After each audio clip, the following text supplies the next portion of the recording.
fatigué de sauver le monde et de pourfendre à la chaîne des gobelins pour devenir riche et puissant. Alors jouez les préoccupations triviales d'un héros du quotidien au sein de la communauté des petites gens.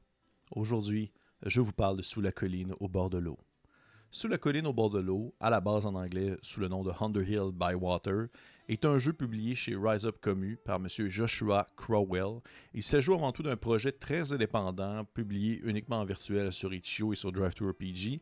La version française, traduite par M. Jérôme Isnard, est publiée chez les éditions du Troisième Œil et fut soumis à une campagne de financement servant à l'impression d'un ouvrage plus massif qui comprend le livret de base, mais également le supplément Walking Holiday. J'étais déjà familier avec la version anglaise et je suis content de voir que la communauté francophone va avoir l'occasion de tester un jeu qui est bien différent des grosses moutures du milieu puisqu'on y incarne des héros, mais des héros d'un autre acabit. Puisque côté thème, imaginez une version alternative du Hobbit de Tolkien dans lequel ce cher Bilbon refuse finalement l'invitation de Gandalf et au lieu de partir à l'aventure, il reste dans sa bonne vieille comté à fumer de la pipe et à faire pousser des radis. C'est exactement ce que propose Sous la colline au bord de l'eau. Il s'agit d'un jeu OSR dans ses mécaniques, dans son fonctionnement, je vais aborder plus tard de quoi est-ce qu'il en retourne, qui consiste à vivre dans les maisons douillettes des hobbits. Ce jeu consiste à capturer la chèvre orgueilleuse de votre tante qui s'est échappée, à faire pousser le plus gros navet pour le festival des récoltes, à trouver des ingrédients rares pour un anniversaire. Ce jeu consiste à être simple dans la légèreté et l'humour. Vous ne quittez pas la comté, mais ça ne vous empêche pas de vivre des aventures à la hauteur de vos aspirations. Côté système, c'est là que le charme se fait, parce qu'au-delà du thème léger, les mécaniques sont inspirées par un style OSR assez minimaliste. À la base, Under the Hill by Water se voulait être un supplément pour le jeu Lamentation of the Flame Princess. Et il va sans dire que Sous la colline au bord de l'eau s'éloigne drastiquement du ton habituel de Lamentation, devenant ainsi une gamme à part entière. Le cœur du système fonctionne avec des compétences. Les compétences ont X chances sur 6 de réussir. Tout débute avec une valeur de 1, ce qui représente une chance sur 6, et sont modifiés par les attributs et les points de compétence. Pour faire un test de compétence, vous lancez un D6, et si le résultat est inférieur ou égal à la valeur de votre compétence, vous réussissez. Si le résultat est strictement supérieur à la valeur de votre compétence, vous échouez. Si la valeur de votre compétence est de 6, vous lancez 2d6 et vous réussissez, sauf si le résultat est un double 6. Le résultat d'un test de compétence s'en remet au destin, et il faut respecter le destin. Vous ne pouvez pas retenter le même test si la situation environnante n'a pas évolué de manière significative, et c'est valable autant pour les joueurs que le meneur. Une chose que j'apprécie bien, spécifier l'importance de respecter le jet de dés, le résultat qui en ressort. Les compétences sont les suivantes: la chance, le charme, le dressage, la nature, la profession, qui est un peu particulière, le savoir et la subtilité. La profession, en fait, permet au meneur d'estimer ce que votre personnage connaît et sait faire sur la base du gros bon sens. Par exemple, il n'y a pas de compétence pour crochetage dans le jeu.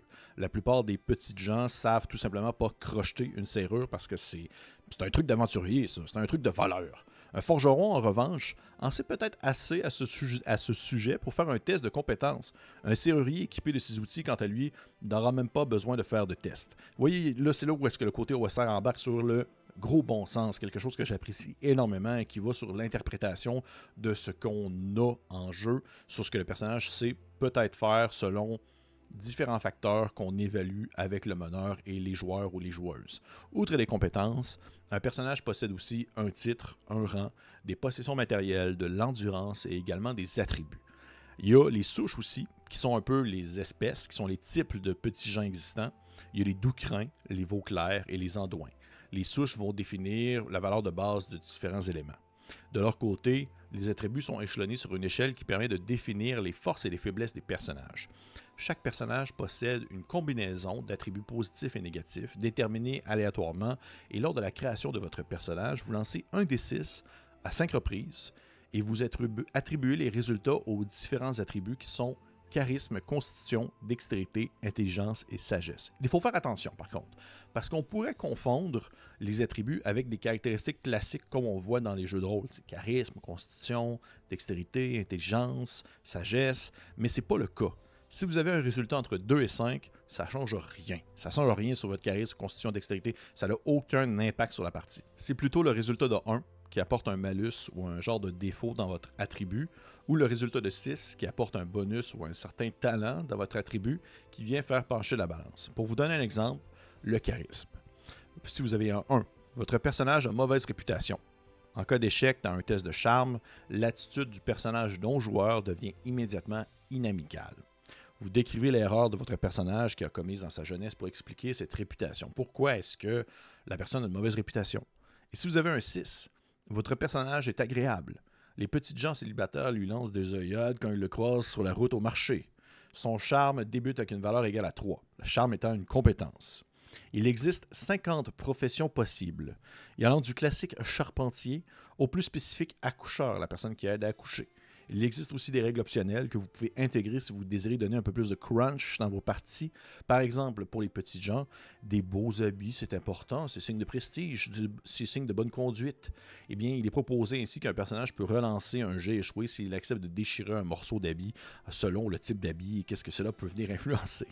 Comme tout bon produit OSR, le reste du jeu est tapissé d'un bout à l'autre de tables aléatoires que vous pouvez utiliser en groupe pour créer votre village de petits gens, des idées de scénario, des alliés comme ennemis, les combats, parce que oui, il peut y en avoir, des activités de saison et des conseils généraux sur la manière de gérer le jeu.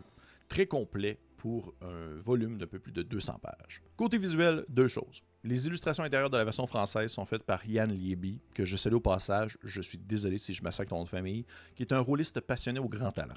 Il rend très bien dans un visuel noir et beige la beauté des petites gens variés, différents, au très intéressants, loin de l'allure d'un grand héros carré cubique qu'on voit partout, mais bien au contraire, de personnes simples, au regard tendre et au sourire rieur. J'adore, pour vrai, son style colle merveilleusement bien avec ce type de produit-là. Mon seul bémol à ce propos, c'est que je peux pas nier que je préfère la couverture originale de l'ouvrage en anglais faite par Evelyne Moreau.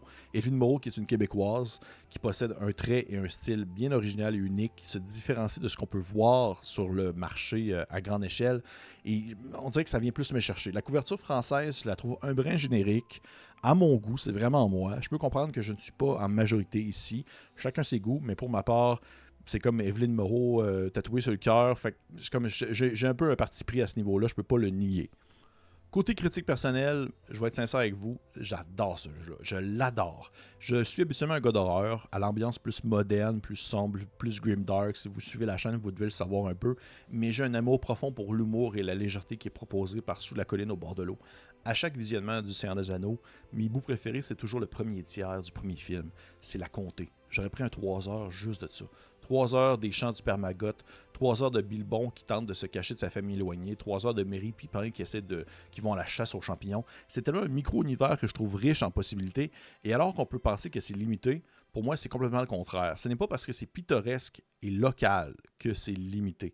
C'est des aventures, oui, à un autre niveau, mais ça demeure des conflits politiques locaux.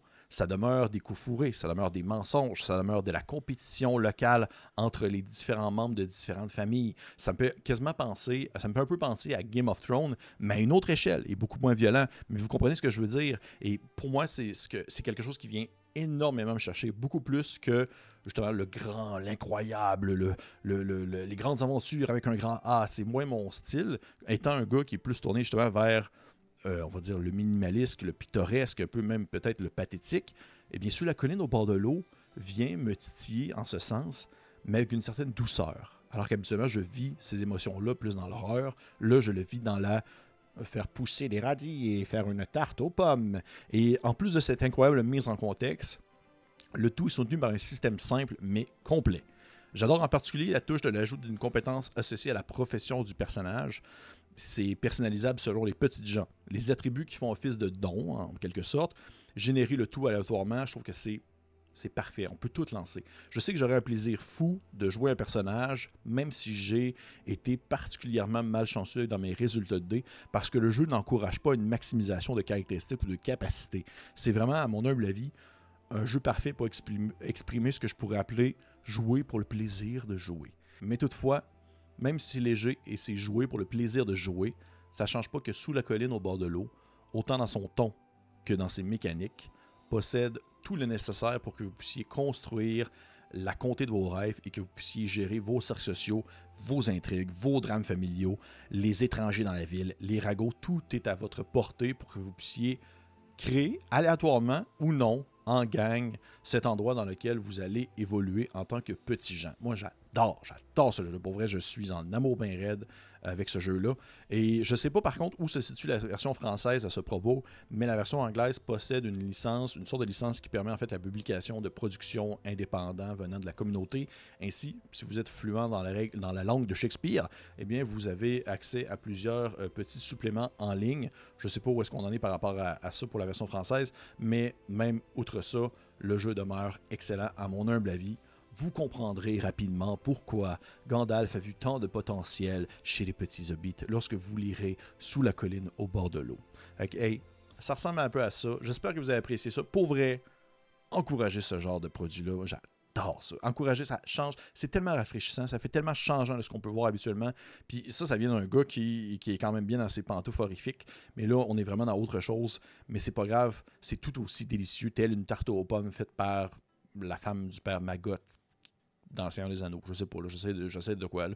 Si vous avez apprécié cette vidéo, un petit pouce vers le haut, petit commentaire, questionnement. Je vais mettre tous les liens nécessaires dans la description de la vidéo pour que vous puissiez en savoir plus sur le jeu en question. Et pour les autres, on se dit à la prochaine fois.